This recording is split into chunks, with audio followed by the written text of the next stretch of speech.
sodate Yoga badate Talale manambeton Talale manambeton Yona jalate Talako manageton Talako manageton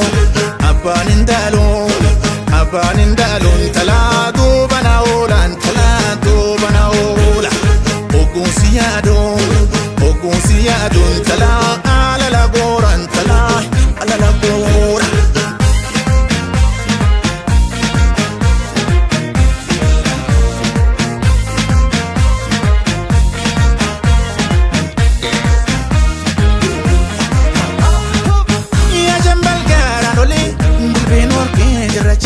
Sanyi wajo da balo ya da kena maraja Agubban kusako mande targe sibugo na jogubban abdisa jar so targe wajoko bi gubban ulika gidamer anjotego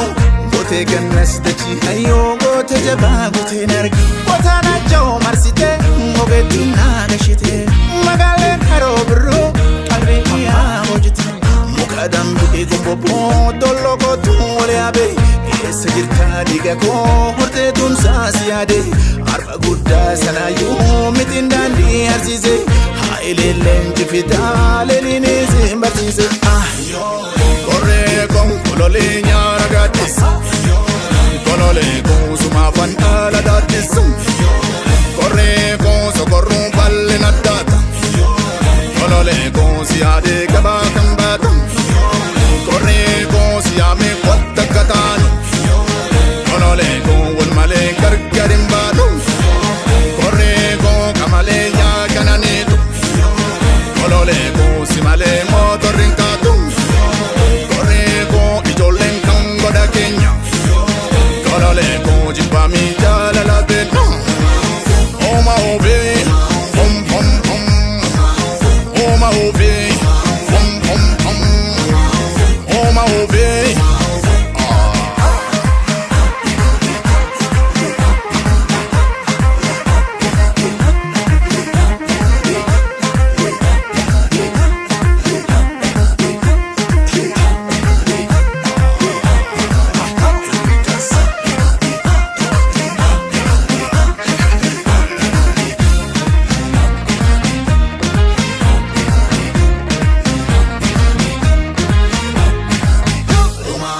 Benolaga, jala la bilku, kagasi kamnan, ganna manefto, naipsi dungo jala la, sora tadise, suman alala,